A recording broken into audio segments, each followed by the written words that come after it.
వచ్చేటటువంటి పౌర్ణమి ముందు శుక్రవారం వరలక్ష్మీ వ్రతం.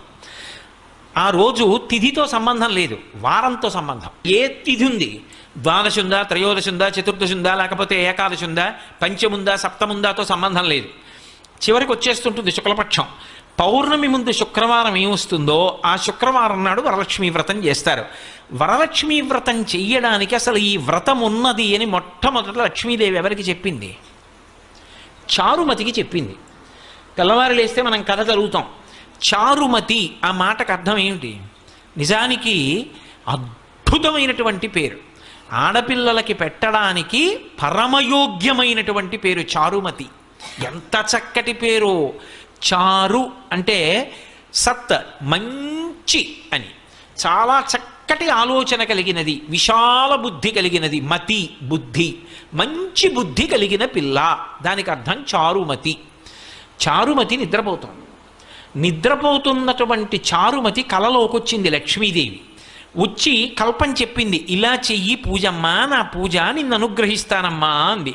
ఎందుకు చెప్పింది అంటే వ్యాసుల వారు పురాణంలో కొన్ని విషయాలు చెప్పారు. చారుమతినే ఆవిడ ఎందుకు ఎంచుకుంది అంటే, ఆవిడ పతివ్రత, మహాపతివ్రత. మహాపతివ్రత అంటే ఎప్పుడు భర్తని అనుగమిస్తుంది. ఏ పని చేసినా భర్త సంతోషిస్తాడా సంతోషించడా అది ఆలోచిస్తూ ఉంటుంది. ఆమెకి ఆ పతి శుశ్రూష యందు రత అంటే అంతకన్నా సంతోషం ఆవిడికి ఇంకొకటి లేదు.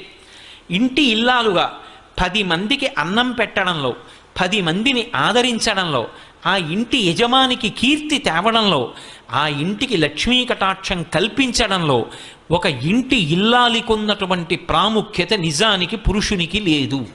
నేను పరమ సత్యం చెప్తున్నాను మీతో. పురుషుడిదా ఐశ్వర్యం, ఇంటి ఇల్లాలిదా అంటే ఐశ్వర్యము ఇల్లాలిదే. తెలిసి తెలియక అమాయకత్వంతో ఏదో తక్కువ అనుకుని మాట్లాడేస్తుంటారు. అసలు నిజానికి వాళ్ళకి వేసినంత పెద్దపీట పురుషుడికి శాస్త్రం వెయ్యలేదు. ఎందుచేత అంటే, నా ఇంటికి ఒక అతిథి వచ్చాడు అనుకోండి, నా ఇంటికి అతిథి వస్తే ఆ అతిథి కడుపు నిండా అన్నం తిని వెళ్ళాడన్న తృప్తి నాకు దేని చేత కలుగుతుంది? నా పత్ని సంతోషంగా అన్నం వండి 4 పదార్థాలు చేసి వచ్చిన వాళ్ళకి కొసరి వడ్డించి కడుపు నిండా పెడితే ఆయన 4 మాటలు త్రేయించాడనుకోండి, ఆ త్రేణుపులు ఉన్నాయా అని వింటూ ఉంటాట పూజామందిరంలోంచి ఈశ్వరుడు. నన్ను నమ్ముకున్నవాడొకడు ఈ ఇంట్లో కూర్చుని త్రేయించాడు, కాళ్ళు కడుక్కుని చేతులు కడుక్కుని వెళ్ళాడు. ఆయన త్రేణుపు వినపడింది, దాన్ని లెక్కలోకి తీసుకుంటాట ఐశ్వర్యాన్ని నిలబెట్టడానికి. మనం తినడం కాదు, ఇంటికి వచ్చిన అతిథి త్రేయించి వెళ్ళాడా? మీరు చెప్పండి, అది నా చేతిలో ఉందా, నా భార్య చేతిలో ఉందా? నేను ఇన్ని ఉపన్యాసాలు చెప్పచ్చు. ఇంటికి వచ్చిన అతిథికి అన్నం, అయ్యా కూర్చోండి అన్నం వండుతానన్నాను అనుకోండి, ఆయన ఏమంటాడు? అయ్యో ఎందుకంటే, ఏం పర్వాలేదు, నాకు వీళ్ళు కూడా తెలిసిన వాళ్ళు ఉన్నారు, తప్పకుండా రమ్మని నిగ్రహించారు, ఇంకొక మాట వస్తానులేండి అంటాడు. ఎందుకని? ఆవిడేమో కోపంగా అటు ఇటు తిరుగుతోంది అనుకోండి, రోజు ఎవడో వస్తాడు, ఏమిటి పిచ్చి కూడా అని. ఆయన వండుతానన్నాడు అనుకోండి, ఆ ఇంటి అతిథి అన్నం ఎందుకు తింటాడు? అదే అన్నయ్య గారు మీరు వెళ్ళడానికి వీలు లేదు, మీరు రావడం మా అదృష్టం, మీరు ఇవాళ చెల్లి చేతి భోజనం తిని వెళ్ళవలసిందే, అనుబంధం కూడా కలిపి నేను పెడతాను, మీరు తినవలసిందే అని పరమోత్సాహంతో వండుతోంది అనుకోండి, వచ్చినవాడు కాళ్ళు కడుక్కుని చేతులు కడుక్కుని అనుష్ఠానం చేసుకుని వచ్చి ఆ భోజనానికి కూర్చుని సంతోషంగా తింటాడు. ఇప్పుడు నా ఇంట ఒక అతిథి అన్నం తినడం ఎవరి మీద ఆధారపడింది? ఆమె మీద ఆధారపడింది. అంతవరకు ఎందుకు? నా మేనల్లుడు, నా అన్నదమ్ముల బిడ్డలో వచ్చారనుకోండి, వస్తే వాళ్ళకి ఇంత పట్టెడు అన్నం పెట్టాలి, వాళ్ళు కడుపు నిండా తిని వెళ్ళాలి, పెదనాన్న ఇంటికి వచ్చామని, మామయ్య ఇంటికి వచ్చామని. ఎవరి చేతిలో ఉంది? నా చెల్లెలు ఇంటికి వచ్చింది, అది సంతోషంగా పసుపు కుంకం ఓ పట్టుచీర పుచ్చుకుని వెళ్ళాలంటే ఎవరి చేతిలో ఉంది? నా చేతిలో లేదు. ఆ వచ్చిన దానికి ఏమండి మీ తోడ పుట్టింది, ఆ అమ్మాయి సంతోషిస్తే మన ఇల్లంతా సంతోషించినట్టే. శోభన దేవత అండి మన ఇంటికి. ఇంటికి అక్క చెల్లెలు వచ్చింది అంటే పసుపు కుంకం పెట్టకుండా పంపకూడదు. అంతకన్నా అదృష్టం ఏమిటి? మా అన్నయ్య ఇచ్చాడని కట్టుకుంటుంది, పెట్టండి ఇంకో మాట కొనుక్కుంటాను, ఈ పట్టుచీర పెట్టేస్తానని పెట్టింది అనుకోండి, 70 ఏళ్ళు బతికేవాడు 80 ఏళ్ళు బతుకుతాడు పురుషుడు. నిజానికి ఎవరిది వైభవం అంటే ఇల్లాలిదే వైభవం. ఆవిడ లేకపోతే యజ్ఞం చేస్తాడా, యాగం చేస్తాడా, కడుపున పుట్టిన కూతుర్ని కన్యాదానం చేస్తాడా, ఎడంభుజం మీద ఉత్తరీయం వేసుకుంటాడా? ఆవిడ ఉంటేనే అవన్నీ. ఆవిడ లేకపోతే ఏ పుణ్యకార్యం చేయలేడు. ఇక్కడ సుఖం లేదు, ఊర్ధ్వలోకాలకు వెళ్ళడానికి పుణ్యం లేదు. అన్నీ ఆమె చేతిలోనే ఉన్నాయి. అందుకే గృహలక్ష్మి గృహే గృహే. అసలు ఇంటికి లక్ష్మీదేవి ఎవరు అంటే ఇల్లాలే లక్ష్మి. అందుకే పీటల మీదకి వెళ్ళినప్పుడు పెళ్లి కొడుకు నడిచి వెళ్ళిపోతాడు, పెళ్లి కూతురు నడిచి రాదు, పద్మంలో కూర్చోబెట్టి తీసుకొస్తారు. ఎందుకంటే ఆయన లక్ష్మి, ఆమె నడిచి రాకూడదు. మేనమామలు ఎత్తి తీసుకొస్తారు. అంత సుసంపన్నమైనటువంటి ధర్మం మంది. అటువంటి లక్షణములు కలిగినది చారుమతి. కాబట్టి చారుమతికి లక్ష్మీదేవి కలలో కనపడింది. అమ్మా, నువ్వు పతి శుశ్రూష చేయడంలో రమించిపోయేటటువంటి లక్షణం ఉన్నదానివి. పైగా కళావతి సావిదుషి సతతం మంజుభాషిణి, చారుమతి లక్షణాలు చెప్పారు. ఆవిడ కళావతి, కళలో ప్రవేశం ఉంది. భర్తగారు పూజ చేసుకుంటున్నాడు అనుకోండి, నీరాజనం గంట వినిపించింది అనుకోండి, ఆవిడ వచ్చి కూర్చుంటుంది. గీతం శ్రావయామి అన్నాడు అనుకోండి, ఆయన చక్కగా ఆవిడ అక్కడ కూర్చుని ఓ కీర్తన పాడుతుంది. ఆవిడ కీర్తన పాడుతుంటే ఆయన అలా కూర్చుని అప్పటి వరకు పూజ చేసి ఉన్నాడు కదూ, కంజదలాయతాక్షి కామాక్షి అని పాడుతోంది అనుకోండి, ఆయన కళ్ళు మూసుకుని ఆ పాట వింటూ అప్పటి వరకు పూజ చేసి చేసి చేసి చేసి ఆర్ద్రతతో ఉన్నాడేమో. ఆ అమ్మవారు కుంజరగమని అంటే కామాక్షి శుక్రవార మంటపంలో అమ్మవారు నడిచి వెడుతుంటే కాళ్ళకి పెట్టుకున్న గజ్జల చప్పుడు ఇక్కడ వింటూ మురిసిపోతాడు. ఇప్పుడు కళావతి, ఆవిడకో పాట వచ్చు, పాడింది. ఆవిడికి వీణ వాయించడం వచ్చు, ఇవాళ పాట పాడింది. రేపు వాద్యం ఘోషయామి, కాసేపు వీణ వాయిస్తుంది. ఆయన పూజలో పక్కనే అనుగమిస్తుంది. అనుగమించి ఆయనకి ఏం కావాలో ఆయన అడగక్కర్లేదు, అలా అందిస్తుంది. ఇద్దరూ కలిసి తరించిపోతారు. అందుకు చిటికిన వేలు పట్టుకుని నడిచారు ఇద్దరు. అది జీవితంలో ఒక్కరోజు అలా అనుభవించింది లేదనుకోండి, ఏమి దాంపత్యం అని అలా దాంపత్యాన్ని. అసలు ఒక్కరోజు అలా కూర్చుని పూజ చెయ్యలేదు, అలా ఆయన అడగలేదు, ఆవిడ ఇవ్వలేదు. ఎందుకు ఇంకా అది, దానిలో ఏమి సంతోషం ఉంది అసలు? కాబట్టి కళావతి సావిదుషి, ఆమె మంచి ఆలోచన చెప్తుంది. పక్షపాత బుద్ధి లేదు, మా వాళ్ళు మీ వాళ్ళు అన్న బుద్ధితో ఉండదు. మంచి బుద్ధితో ఆలోచిస్తుంది. ఇది చేస్తే మా ఆయన కీర్తి నిలబడుతుంది, ఆయన వృద్ధిలోకి వస్తారు, ఆయన ఆయువు నిలబడుతుంది. కాబట్టి నేను ఆయనకి ఈ సలహా చెప్పాలి.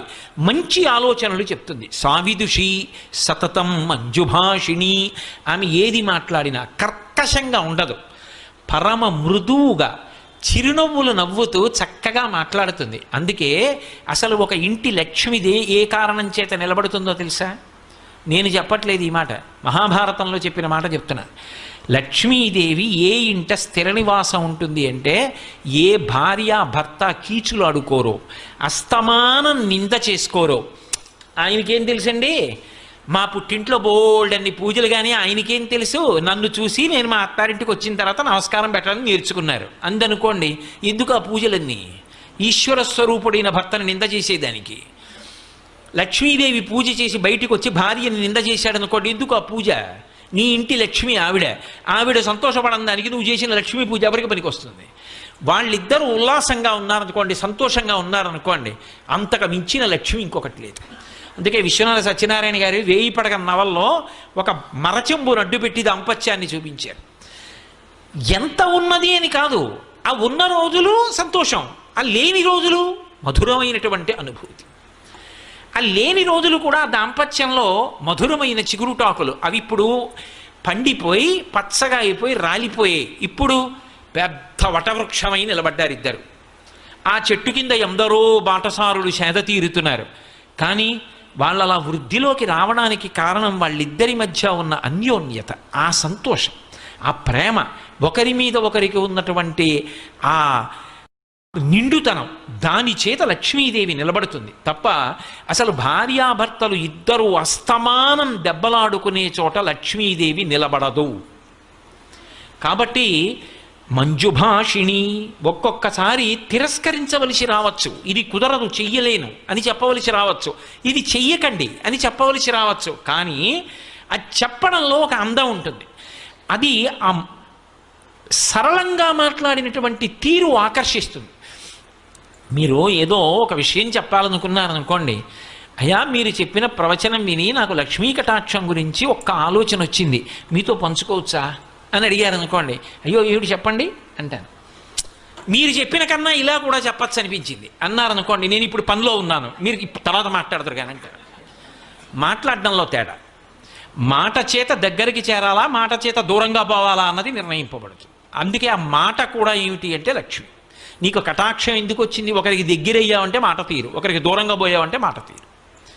కాబట్టి మంజువాదిని, ఆ మాట మాట్లాడడంలో ఆ మంజులంగా మాట్లాడడం అనేటటువంటి లక్షణం ప్రత్యేకించి గృహిణికి ఎందుకు చెప్పారు అంటే, ఆటు పోటు షాక్ అబ్జార్బర్లు కార్లకే ఎందుకండి అంటే, అదే రహదారి మీద ఎడుతుంది, గోతుల్లో పడుతుంది కాబట్టి. ఇంట్లో తెల్లవారి లేస్తే ఎన్ని విషయాలో చక్కబెట్టేది ఎవరు అంటే ఇల్లాలు. అందుకని ఆమెకి సహనము చాలా ఎక్కువ అవసరం అవుతుందని అంత ఇబ్బందిలో కూడా అలా మాట్లాడగలగడం ఆవిడ గొప్పతనం. మంజుభాషిణి. ఆవిడ పేరు చెప్తే ఆమెని కన్న తల్లిదండ్రులు, ఆమె అత్తగారు మామగారు కూడా మురిసిపోతారట. అందుకే అటువంటి ఆవిడ్ని ఎంచుకుంది తప్ప ఎన్ని లక్ష బిల్వార్చనలు చేసింది, ఎన్ని బంగారు పువ్వులు చేయించింది, లేకపోతే ఇతరత్రా పనులు ఏం చేసింది, ఇవేవీ లక్ష్మీదేవి చూడలేదు అని మీరు గుర్తుపెట్టుకోవాలి. చారుమతి వృత్తాంతం చదివితే. అంటే లక్ష్మీ కటాక్షమునకు హేతువేది అంటే ఎవరు ఇంటి లక్ష్మియో అక్కడ ప్రారంభం. ఇప్పుడు ఆవిడ వరలక్ష్మీ వ్రతం ఇలా చెయ్యమ్మా అని చెప్పింది. వరలక్ష్మీ వ్రతం ఇలా చెయ్యమ్మా అని చెప్తే చారుమతి ఏం చేయాలి? భర్తను లోపలికి పిలిచి, ఏమంటో రాత్రి లక్ష్మీదేవి కల్లోకి వచ్చింది, మన ఇంటికి వస్తానంటోంది, వ్రతం చేయమని చెప్పింది, ఈ సంబారాలు పట్టరండి, ఎవరన్నా అడిగితే చెప్పకండి, ఎందుకోనో ఏదో పని ఉంది మా ఆవిడ ఏదో చేసుకుంటుంటని చెప్పి తెచ్చేసేయండి, అందరికీ తెలిసిపోతే వాళ్ళకు కూడా లక్ష్మీ కటాక్షం వస్తుంది అనుకోండి. అందనుకోండి, ఆవిడ చారుమతి కాదు, మహాస్వార్థపరురాలు. మీరు చారుమతి వృత్తాంతం వరలక్ష్మీ వ్రతం కథ చదివినప్పుడు మీకు ఒకటి కనిపిస్తుంది. చారుమతికి లక్ష్మీదేవి కనపడి చెప్తే చారుమతి చేసిందా, చారుమతి ఇతర ఇల్లాళ్లతో కలిసి చేసిందా? అందరితో కలిసి చేసింది ప్రదక్షిణం. అందరికీ ఆమె ఆభరణాలు. అంటే తనకే ఉండాలన్న లక్షణమా, అందరికీ ఉండాలన్న లక్షణమా? ఆ సద్బుద్ధి మొదటి లక్ష్మి. అది ప్రసాదము. ఈ ప్రసాదమునకు హేతువు పాత్రత. ఈ పాత్రతగా చెప్పడమే వరలక్ష్మీ వ్రతం యొక్క కథ. అంతేగాని కథ గడగడగడగడగడ చదివేసి ఎంత నగ చేయించాం, ఎన్ని తులాలు తెచ్చాం, దానికి ఎక్కువ ప్రాధాన్యత ఇస్తే లక్ష్మీ కటాక్షం ఉంటుంది అని నేను చెప్పడం సాహసమేమో. కాబట్టి పాత్రత నిలబడము అంటే అసలు ఆ బుద్ధి కలగడం. ఆ బుద్ధి ఆవిడ అనుగ్రహంతో కలగాలి. ఆవిడ అనుగ్రహం కలగాలంటే ఒక్క నమస్కారం చాలు ఆవిడికి. పెడితే ఆవిడ అనుగ్రహాన్ని ఇస్తుంది. ఇప్పుడు ఆ పాత్రత కలిగితే ఆవిడ వర్షిస్తుంది. ఈ ప్రసాద బుద్ధి పోయిందనుకోండి, ఇన్ని అనుభవిస్తూ ఒక రోజున ఇవన్నీ నేను సంపాదించినవే, భగవంతుడన్న వాడి స్థానం పోయింది అక్కడ. ఆవిడ అనుగ్రహం ఇంత పైకి ఎత్తింది అని అనలేకపోయాడు. అనలేకపోతే ఆవిడ ఏం చేస్తుందంటే, నువ్వే సంపాదించావు కదూ, ఏది నీ ప్రయత్నమే చేయి వస్తుందేమో అంటుంది. ఇప్పుడు సిరిదా వచ్చిన వచ్చును సలలితముగ నారికేళ్ల సలిలము భంగిన్, సిరిదా పోయిన పోవును కరివెంగిన వెలగపండు కరణిని సుమతి. అప్పుడు బుద్ధి చెప్తుంది. ఇదే విషయాన్ని పురాణంలో భూతద్దంలో పెట్టి జరిగిన కథని చూపిస్తారు మీకు. అందుకే చూడండి, దేవేంద్రుడు అంతకన్నా లక్ష్మీ కటాక్షం ఉన్నవాడిని ఇంకోటిని చెప్పరు. అంత లక్ష్మీ కటాక్షం ఉన్నటువంటి దేవేంద్రుడు ఒకానొకప్పుడు ఐరావతం మీద వెళ్ళిపోతున్నాడు. వెళ్ళిపోతున్నప్పుడు దుర్వాసో మహర్షి ఎదురుగుండా వచ్చారు. మహానుభావుడైన గొప్ప ఉపాసకుడు, తెల్లవారి లేస్తే భగవంతుణ్ణి అర్చించగలిగినవాడు, భగవంతుని యొక్క అనుగ్రహానికి పాత్రుడైనవాడు. ఆయన ఒక పుష్పహారాన్ని తీసుకొచ్చి దేవేంద్రుడికి ఇచ్చాడు. ఇది భగవన్ నిర్మాల్యం, ఈశ్వరుడి మెడలో వేసుకున్నటువంటి హారం. ఈ హారం తీసుకో ప్రసాదం అని ఇచ్చాడు. ఆయనకి భగవతి ఇచ్చింది.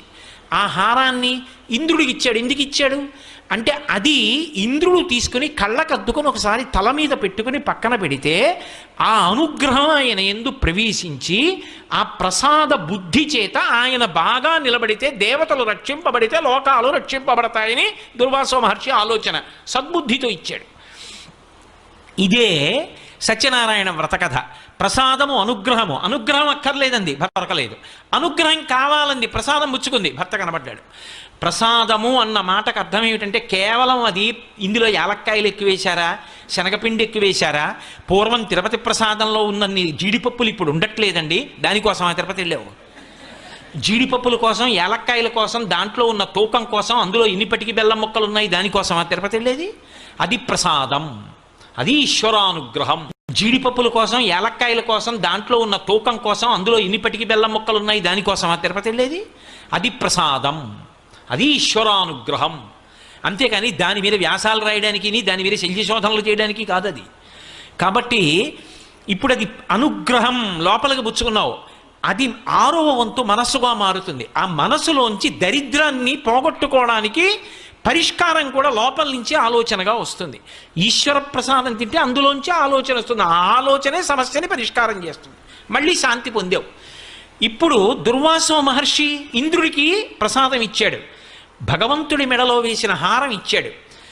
ఇప్పుడు ఆ హారం వేసుకున్నాడు, మెడలో వేశారు, ఉంచుకోవాలి, లేదా చేతికి ఇచ్చారు, తీసుకుని కళ్ళకెత్తుకుని వాసన చూసి తల మీద పెట్టుకుని పక్కన పెట్టాలి. ఎవరు తొక్కని స్థానంలో దాన్ని ఉంచాలి. ఇంద్రుడు ఏం చేశాడు? అహంకారం, నేను మహేంద్రుణ్ణి, నేను ఇంతటి ఐశ్వర్యవంతుణ్ణి, అందున ఐరావతం మీద పెడుతున్నాడు. ఐరావతం మీద పెడుతున్నప్పుడు ఇటువంటి ఏనుగు ఇంకొకడికి లేడు, దీని మీద పెడుతున్నాడంటే ఇంద్రుడు పెడుతున్నాడని గుర్తు. అటువంటి నాకు పూలదండోటి పట్టుకొచ్చి ఇచ్చాడు, అది కూడా వాడిపోయింది. ఎందుకని? భగవంతుడి మెళ్ళలోంచి తీసి తెచ్చినటువంటి మాల. ఈ మాల పెద్ద విషయం ఏముంది అని తీసి ఆ ఏనుగు కుంభస్థలం మీద పడేశాడు. ఇప్పటికీ మనం చూడాలా, దేవాలయంలో భగవంతుడి మెడలో హారం తీసి వచ్చిన వాళ్ళకి ఇస్తే వాళ్ళు తీసుకెళ్ళి కారుకు కట్టుకుంటారు. ఇంద్రుడు ఏనుగు మీద బారేయడానికి ఎక్కొచ్చిన కారుకి భగవంతుడి మెడలో ఉన్న హారం కట్టుకున్న వాడికి ఏమిటి తేడా? ఒకటే. కాబట్టి ఇప్పుడు ఏమైంది? ఆ ఏనుక్కి ఏం తెలుస్తుంది? ప్రసాదం ఏనుక్కి తెలియదుగా, అది తొండం పెట్టి లాగింది పూలహారం, అది తినదది. కాబట్టి అదేం చేసింది? దానిది చాంచల్య బుద్ధి, అది కింద బారేసి కాలుతో తొక్కింది. చూశాడు దుర్వాసో మహర్షి, ప్రసాద తిరస్కారం చేశావు, నేను తెచ్చినది ఏమిటో నీకు అర్థం కాలేదు. ఏ ప్రసాదాన్ని తిరస్కరించావో దాని ఫలితం నీకు లక్ష్మీ కటాక్షం ఉండకూడదు, భ్రంశం అయిపోవాలన్నాడు. లక్ష్మి సముద్రమునందు కలిసిపోవుగాక అన్నాడు. అంతే, ఇంద్రుడి యొక్క లక్ష్మి అంతా వెళ్ళిపోయింది. ఇంద్రుడి లక్ష్మి వెళ్ళిపోయింది అనడానికి గుర్తులు చెప్పాడు ఇంద్రుడు వచ్చి గురువుగారి దగ్గర. ఆయన ఏం చెప్పాడంటే, మొదటి మాట ఏం చెప్పాడంటే, దేవతల యందు ఉత్సాహము నశించిపోయింది అన్నాడు. ఇది మీరు బాగా పట్టుకోవాలి. ఇప్పుడు సముద్రంలో లక్ష్మి వెళ్ళిపోతే ఇంద్రుడు ఏం చెప్పాడంటే, ఉత్సాహం పోయింది దేవతల్లో అన్నాడు. అసలు ఐశ్వర్యములకన్నిటికీ కూడా ప్రధానంగా ఆలంబనం ఎక్కడుంటుంది అంటే ఉత్సాహంలో ఉంటుంది. ఒకసారి వస్తుంది, ఒకసారి పోతుంది, ఒకసారి కష్టం వస్తుంది, ఒకసారి సుఖం వస్తుంది.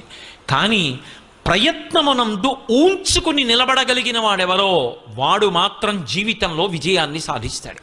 అందుకే మీరు చూడండి, ఎప్పుడూ కూడా భగవంతుడి దగ్గరికి వెళ్ళి శ్రీ సూక్తం చెప్పినప్పుడు పూర్తి చేసేటప్పుడు ఒక మాట చెప్తారు, సిద్ధలక్ష్మీర్ మోక్షలక్ష్మీర్ జయలక్ష్మీ సరస్వతి శ్రీర్లక్ష్మీర్ వరలక్ష్మీశ్చ ప్రసన్నా మమ సర్వదా అని చెప్తారు.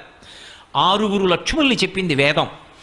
ఈ 6 ఉన్నటువంటి ఆదిలక్ష్మి నన్ను అనుగ్రహించుగాక. ఏవి 6 రూపాలు? నే చెప్పినవి కావు, శ్రీ సూక్తం వేదప్రోక్తం, వేదం చెప్పిన లక్ష్ములు.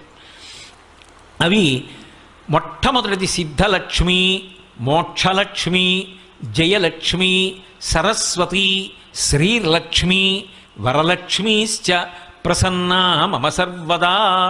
నా యందు ఎప్పుడూ అనుగ్రహమును కటాక్షించుగాక.